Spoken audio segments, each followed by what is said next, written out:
सर्वमंगल मांगल्ये शिवे सर्वार्थ साधिके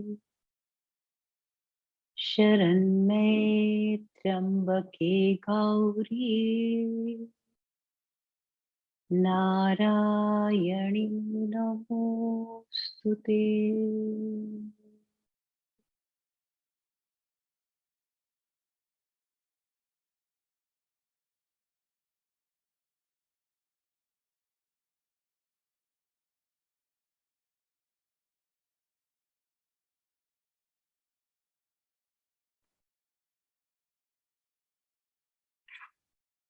दत्तात्रेय जी ने परशुराम जी को हमने पिछले सेशन में देखा, एक बहुत महत्वपूर्ण बात कही कि जब मनुष्य अविचार रूपी बैसाखियों को छोड़ देता है और स्वयं चलने की कोशिश करता है, इससे मतलब सांसारिक आसक्तियों को छोड़ने की साधना और सच्चे सुख में की ओर जाने की साधना, तो अपने आप दत्तात्रेय जी ने कहा, जैसे ही जीवन से अविचार निकलता है, अविचार क्या है? छोटे छोटे जीवन के क्षणिक सुखों को ही जीवन समझ लेना। तो जब इनसे ऊपर उठ पाता है मनुष्य, उन बैसाखियों को छोड़ता है, तो अपने आप उसके पांव में एक शक्ति का स्फुरण होता है, एक चेतना स्फुरित होती है। जब मनुष्य विषयों से चित्त को शून्य कर पाता है और यथार्थ सत्य तभी दिखाई देता है। जीवन का सत्य, सत्य ही सुंदर है, सत्य ही शिव है। वो तब दिखाई देता है जब चित्त विषयों से शून्य हो जाता है। चित्त का शून्य होना और जागरूक होना, यही यथार्थ जीवन है।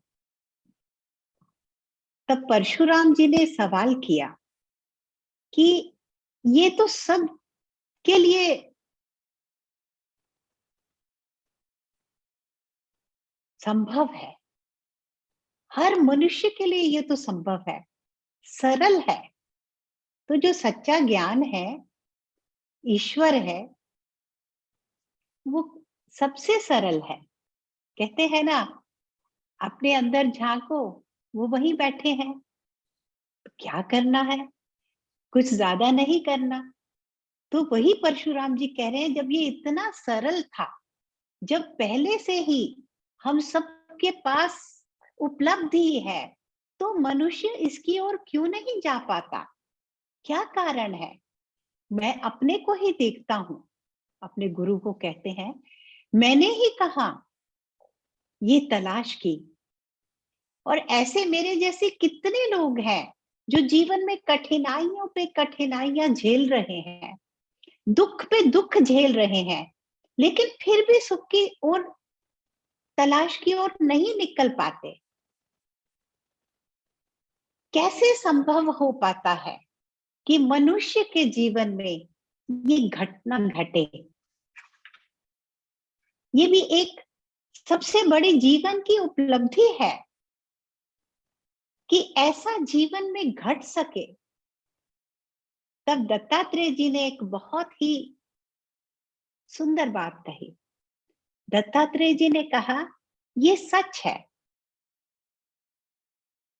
जीवन में जब तक संतों का संग नहीं मिलता, संतों के सानिध्य की कृपा पाना ही ईश्वर की कृपा है, सच्ची कृपा है। रामायण में भी कहते हैं ना, बिन हरि कृपा मिले नहीं संता। तो आपको जब संपत ऋषि से आप उनसे मिले, जब उनकी कृपा से ही आपके जीवन में भी ये मार्ग खुला है। ये मार्ग है, सबके लिए है, लेकिन खुलता उनके लिए है जिनके जीवन में गुरु मार्ग को दर्शाने के लिए आते हैं।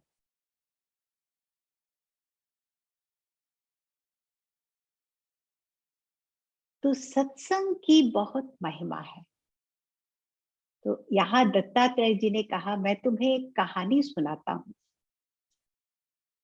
एक प्रांत था विंध्याचल के पास, प्राचीन कथा है।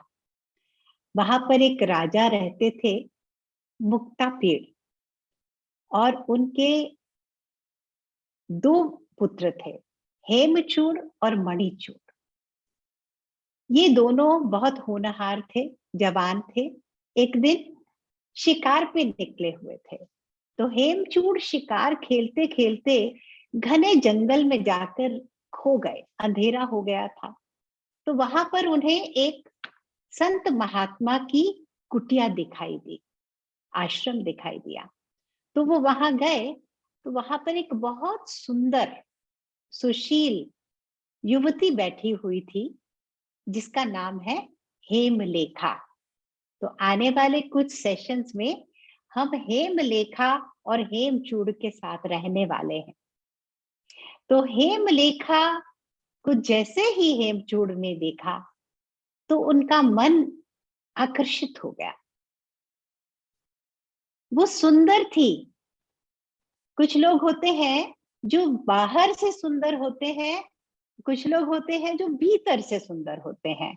हेमलेखा भीतर बाहर से सुंदर थी, अति सुंदर थी। तो इसीलिए बहुत आकर्षक व्यक्तित्व था। तो हेमचूड़ उनको देखकर आकर्षित हो गए, और हेमलेखा ने जैसे ही देखा उन्हें, वो समझ गई कि राजकुमार क्या चाहते हैं। तो उन्होंने कहा, आप धीरज रखिए, आप यहाँ प्रतीक्षा कीजिए। मेरे पिता बहुत बड़े संत महात्मा पुरुष थे, वो आने ही वाले हैं। और तब हेमलेखा ने बताया कि मैं उनकी पालिता पुत्री हूं। मुझे उन्होंने, मैं जब पैदा ही हुई थी तो मेरी माँ मुझे जंगल में छोड़ गई थी उनके आश्रम के पास। तब इन संत महात्मा ने ही हेमलेखा को उठाकर इनका बड़ा किया, पालन किया। तो जब ऋषि जी आए, उन्होंने देखा हेमचूड़ वहां बैठे हैं, और हेमचूड़ के चेहरे को देखते ही संत महात्माओं की बात अलग होती है। वो जान गए हेमचूड़ के मन की बात। तो उन्होंने कहा, आप बैठो, विश्राम करो, कुछ भोजन खाओ, फिर आपकी जो इच्छा है वो पूर्ण होगी।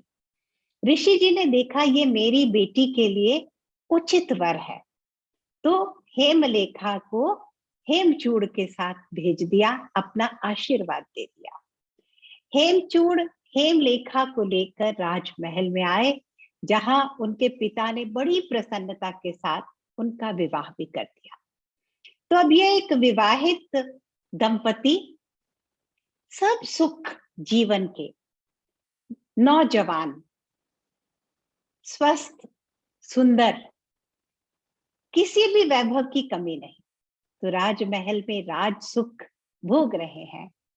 लेकिन हेमचूड़ ने देखा कि हेमलेखा जैसे वो सोचते थे, वो उनसे, उनके विचारों से बहुत अलग निकली। वो देखते थे कि इतना वैभव, हर सुख है यहाँ पर, किसी भी भोग की कमी नहीं, लेकिन हेमलेखा उन सब से अलग अलग रहती है। जैसे हेमलेखा के लिए वो तपस्वी की कुटिया और मेरा राजमहल में कोई अंतर ही नहीं है। यही ज्ञानी पुरुषों का लक्षण होता है। उन्हें मोस्ट कंफर्टेबल, मोस्ट लग्जूरियस जगह में देखो, और सबसे अनकंफर्टेबल, जहां कोई भी सुविधा ना हो, वहां वो एक जैसा होते हैं। तो गुरुजी भी कहते हैं अगर आपको कंफर्टेबल होना है तो अपने कंफर्ट जोन को बड़ा कीजिए।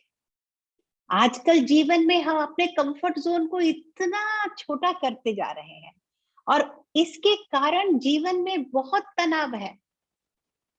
तो हेमलेखा को देखकर हेमचूड़ बड़ा हैरान था कि मैं कुछ भी इनके लिए लाता हूँ, इनको गिफ्ट करता हूँ, ये सुंदर गार्डन में लेके जाता हूँ, यहाँ दिखाता हूँ, झरने दिखाता हूँ, बहुत सुंदर महल है, लेकिन हेमलेखा को किसी चीज से कोई अट्रैक्शन ही नहीं है। तो ऐसा कैसे होगा? तो उन्होंने कहा हेमलेखा को, क्या बात है, तुम इतनी विरक्त क्यों रहती हो? तुमको मुझसे प्रेम नहीं क्या? मैं तो तुम्हें इतना प्रेम करता हूं, तुम मुझे प्राणों से प्रिय हो, लेकिन मैं देखता हूं तुम्हें मेरे से भी कोई लगाव नहीं, इस राजमहल से कोई लगाव नहीं, क्या कारण है? तब हेमलेखा ने कहा, मैं आपसे प्रेम करती हूं, लेकिन मैं बस सोचती रहती हूं कि जीवन में प्रिय क्या है और अप्रिय क्या है, इसका जवाब नहीं। हेमलेखा बहुत ही स्किलफुली, ग्रेसफुली अपने पति को भोग के जीवन से योग के जीवन में ले जाना चाहती है। यही जीवन है, यही संसार है। यहाँ पर कहते हैं दो रास्ते हैं, एक योग का रास्ता है भी है, भोग का रास्ता भी है। भोग के रास्ते पे चलते चलते अंधकार ही बढ़ता है, कुछ मिलता नहीं, स्थायी सुख नहीं मिलता, विवेक की रोशनी नहीं मिलती। और हेमलेखा अपने पति को सच्चा प्रेम करती है, इसलिए उन्हें योग के मार्ग पे ले जाना चाह रही है।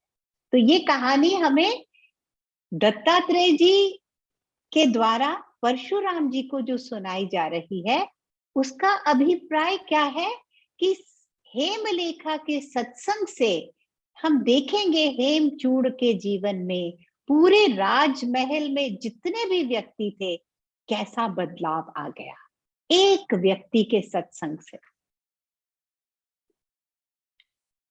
तो हेमलेखा ने कहा, मैं इसी अधेड़ बुन में रहती हूँ पूरा समय, क्या प्रिय है, क्या अप्रिय है, किस चीज को मैं किस चीज के पीछे जाऊं, यहाँ क्या है जिसको मैं सीख करूं?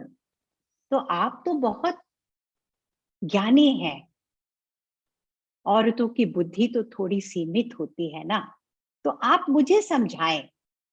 तो हेमचूड़ हंसने लगे, सच में तुम बहुत भोली हो, इतना आसान है, जिससे सुख मिले वो प्रिय है और जिससे दुख मिले जीवन में वो अप्रिय है। तो हेमलेखा ने कहा, अच्छा, लेकिन ऐसा भी तो होता है कि जो चीजें हमें बहुत सुख देती हैं वो कभी वही चीज हमें दुख भी देती है। अगर उसका समय बदल जाए, स्थान बदल जाए, मात्रा बदल जाए, तो वही चीज जो बहुत सुख देती है वो दुख बन जाती है। अगर सही मात्रा में लो तो कोई चीज दवा है, और मात्रा बढ़ा दो तो वही जहर भी है। जैसे अग्नि है, अग्नि के पास खूब सर्दी हो बैठो तो बहुत सुख देती है, लेकिन गर्मी आ जाए तो वही अग्नि बहुत ताप देती है, बहुत तकलीफ देती है। तो मैं समझना चाह रही हूँ ये बदलता क्यों है? सांसारिक में सुख के जितने भी भोग हैं वो बदलते हैं, वो एक कांस्टेंट नहीं है वहां पर कुछ भी। तो आप मुझे ये समझाइए। तब हेमचूड़ थोड़े हैरान हुए, उन्होंने कहा, आप क्या कहना चाह रही हैं? मुझे थोड़ा अच्छे से आप समझाओ। अब हेमचूड़ को समझ आ गया कि मैं यहाँ सीखने के लिए बैठा हुआ हूं। तब हेमलेखा ने बहुत सुंदर तरीके से, एक दो अध्याय है त्रिपुरा रहस्य में, कैसे हेमलेखा ने हेमचूड़ को ज्ञान की ओर बढ़ाया है, कैसी साधना बताई है। तो आने वाले दिनों में हम उसे देखेंगे। तो हेमलेखा ने कहा, आप मेरे को देखकर मेरे प्रति इतने आकर्षित होते हैं, लेकिन आपने कभी सोचा है सच क्या है? एक युवती का शरीर इतना मनमोहक लगता है, मनुष्य का मन खींचता है, मनुष्य के मन में वो अटैचमेंट आकर हावी हो जाती है स्त्री को लेकर। लेकिन सच्ची दृष्टि से देखो तो स्त्री का शरीर क्या है? चमड़ी के नीचे क्या है? हड्डी मल मूत्र का ही एक इकट्ठा हुआ मिश्रण ही तो है। और अगर हम देखें कि सुंदर हो कोई स्त्री वही आकर्षित करती है, तो ऐसा भी नहीं है। कई मैंने पति पत्नी देखे, पत्नी बिल्कुल बदसूरत है, उसके बच्चे भी हुए हैं, तो वो भी अपने पति को मोहती है। तो ये मोह कहां से पैदा होता है? क्या चीजों में है? क्या मनुष्य में है? व्यक्ति में है? ये सुख, ये अट्रैक्शन कहां पे है? अब देखिए, एक सुंदर एग्जाम्पल देती है हेमलेखा। एक सुंदर स्त्री है, वो किसी की बहन है, वो किसी बच्चे की मां है। तो क्या हर पर ये व्यक्ति, 3 पुरुष 4 पुरुष लोग, एक ऋषि बैठे हैं, एक पति बैठे हैं या युवक बैठे हैं, एक बच्चा बैठा है, एक भाई बैठा है, सेम वो सब किसको देख रहे हैं? एक ही युवती को देख रहे हैं, लेकिन सबका उसके प्रति रिएक्शन कैसा है? अलग अलग है। उसका कारण क्या है? युवती तो वही है, ये सोचने की बात है। तो अट्रैक्शन हमें अपने से दूर भगा रही है। कारण क्यों ये सब बताना चाह रही है हेमलेखा, कि हम ये जो छोटे छोटे अट्रैक्शंस में मन फंसा रहता है, और उसी के कारण हमारे अंदर उस सिचुएशन को देखकर रिएक्शन ही रिएक्शन आता है। राग और द्वेष हमारे मन को कभी सही दिशा की ओर जाने नहीं दे रहे। तो वही वही स्त्री है, लेकिन बाप की दृष्टि कैसी है, बच्चे की दृष्टि कैसी है, भाई की दृष्टि कैसी है, एक महात्मा की दृष्टि कैसी है, और एक भोग वृत्ति वाले युवक की दृष्टि उसके प्रति कैसी है। तो सबके मन का अलग अलग उसके प्रति भाव ही इसका कारण है। व्यक्ति में, वस्तु में सुख नहीं, दुख नहीं, प्रिय नहीं, अप्रिय नहीं। ये प्रिय अप्रिय का खेल हम खुद अपनी ही रचना करते हैं। कभी एक चीज से हमें खुशी मिल जाती है, कोई चीज खाई, कोई चीज देखी, कोई चीज छुई, थोड़ी देर के लिए अच्छा लगा, तो हम अपने मन में उसके लिए एक भावना बना लेते हैं, एक विचार बना लेते हैं, एक विश्वास पैदा कर लेते हैं, ये अच्छा है। और दूसरी चीज के प्रतिकूल, विपरीत, ये बुरा है, ये कष्ट देता है, इससे मुझे डर लगता है, ये मुझे अच्छा नहीं लगता है, ये बहुत अनप्लेजेंट है। लेकिन सच कहीं उससे बहुत अलग हो सकता है। इसीलिए कहते हैं, जब जीवन में ज्ञान उतरता है, जब जीवन में विचार उतरता है, तो हम परिस्थिति को, उसी परिस्थिति को सच्चा दृष्टिकोण जब तक नहीं पैदा होता, तब तक हमारी दृष्टि साफ नहीं। और जब तक दृष्टि साफ नहीं है, तो हम सच को कहां पकड़ पाएंगे। और स्थायी सुख केवल सच की ओर जाने से मिलेगा। और ये सब जो असत्य है, टेम्परेरी है, ये तो मुझे कभी भी पूर्णता की ओर नहीं लेके जाएंगे। तो हेमलेखा ने कहा, इसीलिए मैं अतृप्त रहती हूं। मैं अपने ऋषि पिता की कुटिया में भी वैसे ही रह रही थी, चिंतन में खोई हुई, मैं यहाँ भी चिंतन में रहती हूँ कि मेरे को किस चीज की तलाश है जिसे एक बार पाने के बाद मुझे और कुछ पाने की कभी आवश्यकता ना हो। तो ये ग्राउंड बना रही है हेमलेखा हमारे लिए।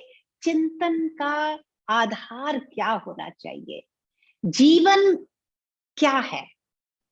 केवल एक भोग, दूसरा भोग, फिर ये फिर वो, और उन्हीं में फंसे हुए अपने चित्त को हम विक्षिप्त कर लेते हैं, भर लेते हैं ऐसे ही इंप्रेशंस को,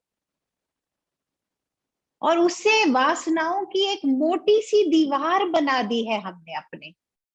उस मोटी दीवार के कारण हम केवल बाहर देख पा रहे हैं। वो दीवार क्या कर रही है? हमारी आत्मा के बीच में एक हमने ही दीवार खड़ी की है, और इसीलिए आत्मा का सुख नहीं, आत्मा का दर्शन नहीं हो पा रहा। हम जीवन उस दीवार से ही छुप कर देख रहे हैं। दृष्टि केवल बाहर जा रही है, और बाहर सब चीज अधूरी है, सब चीज अपूर्ण है, डिफेक्टिव है। Highest, most pleasant, most attractive, most valuable is full of defects. Same thing can be very pleasant today, and same thing can bring so much misery to us tomorrow. What are we seeking? तो हेमलेखा यहाँ पर हमें योग और भोग दो मार्ग दिखा रही है। जीवन में दो मार्ग है।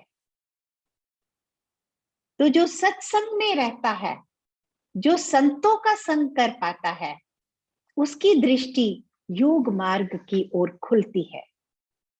वो उसकी इच्छा करने लगता है। यही बात परशुराम जी ने कही, आज तक मैंने कभी कोशिश ही नहीं की थी।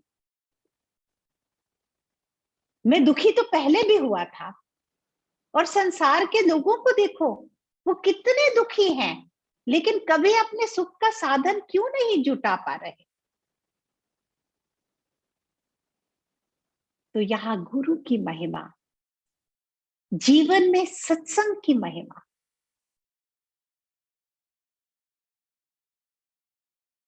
तो हेमलेखा ने कहा, मैं आपको टाइम देख रही थी कि कितना टाइम है अभी। एक कहानी सुनाई उसने। उस कहानी को हम अगले सप्ताह करते हैं। थोड़ा सा देखते हैं, अभी तक हमने पिछले जो सेशन में या इस सेशन में क्या देखा, कि हमें एक संकल्प लेना ही होगा कि जो क्षणिक सुख है, temporary joys and pleasures of life, उनको सहज भाव से अपने जीवन में लेना है। किसी चीज से भागने की जरूरत नहीं। जो इस समय मेरे पास है बहुत अच्छा, लेकिन मेरे जीवन में तलाश सत की होनी चाहिए। ये बीज, इसको मैंने पानी देना ही है।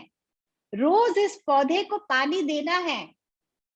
किसी भी चीज को हम ऐसे नहीं ले सकते कि ये तो होगा ही, ये तो मेरे पास पहले से ही है। सबने बता दिया आत्मा तो है, ईश्वर तो मेरे पास ही है, सब जगह ईश्वर है, तो मेरे को क्या जरूरत है कुछ करने की?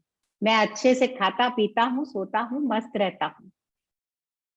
खाना पीना सोना मस्त रहना बहुत अच्छी बात है, लेकिन अपने आत्मा और मन के बीच में जो ये संस्कारों की, वासनाओं की दीवार है, उसको धीरे धीरे धीरे धीरे उससे बाहर आना है।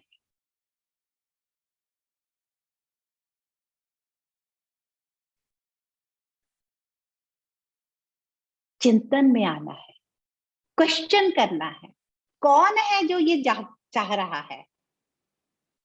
गुरुजी भी कहते हैं ना ये क्वेश्चन बस इसी के साथ होना ही सब मिल जाएगा।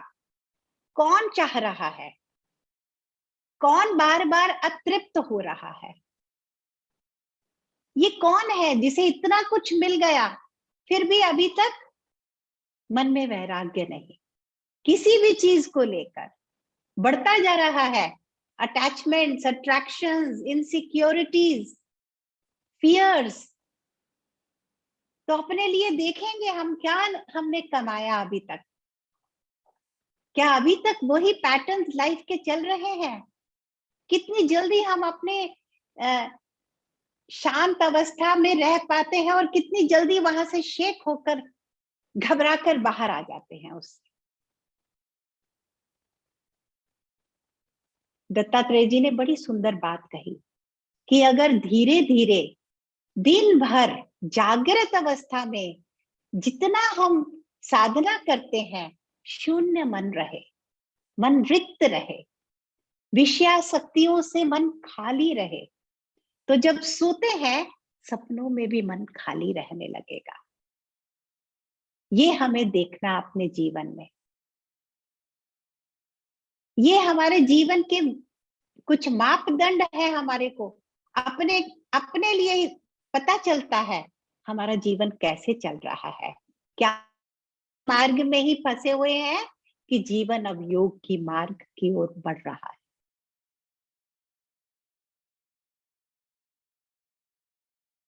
नहीं तो इंसान का क्या सच है, दिन भर तो किसी न किसी चीज की भागदौड़ लगी हुई है, तकिए पे सर रखा है, रात को भी वो वही भागदौड़, वही इच्छाएं, वही भय, वही इनसिक्योरिटीज एक नया रूप लेकर, खिचड़ी सी बनाकर फिर सपनों में वही होता रहता है। फिर जाग जाते हैं, फिर एक नई सृष्टि, सपनों में नई सृष्टि। तो संसार ही संसार, जागते समय संसार और सोते समय भी संसार। तो कहाँ वासनाओं से मुक्त हो पाएंगे? संसार क्या है? गुरुजी कहते हैं जो बार बार एक ही घटना बार बार रिपीट होती है। तो हमारी लाइफ रेपिटेटिव है, रिपीट करते हैं हम वही पैटर्न्स को, सोते हुए भी, जागते हुए भी। तो क्या करना है? दत्तात्रेय जी ने एक सुंदर बात कही, इसका अभ्यास करना है। विषयासक्तियों से शून्यता की ओर बढ़ना है। एक एक विषय को ऐसी दोष दृष्टि से देखना है, ये भी मुझे पकड़ता है, ये भी मेरे को बांधता है। जो चीज मुझे बंधन में डालने वाली है, जैसे हेमलेखा कह रही है, जो अप्रिय है, अप्रिय क्यों है? क्योंकि ये मुझे बंधन में डालता है। इसके कारण मेरे अंदर राग और द्वेष पैदा होता है। इसके कारण ही मेरे अंदर क्रोध है, मेरे अंदर लोभ है, ईर्ष्या है, मोह है। जो भी ये सब चीजें मेरे अंदर ला रही है, चीजें, परिस्थितियां, रिश्ते, नाते, वो अप्रिय है। मुझे अब अप्रिय से परे प्रिय की तलाश में जाना है, जो मेरा श्रेय है। तो आज के लिए बस इतना। देखते हैं अगले वीक फिर आगे चलेंगे, देखते हैं हेमलेखा हमें क्या बता रही है, कैसे धीरे धीरे इतना स्किलफुली हेमचूड़ को भोग वृत्ति से योग में स्थापित करती हैं। ये देखेंगे धीरे धीरे।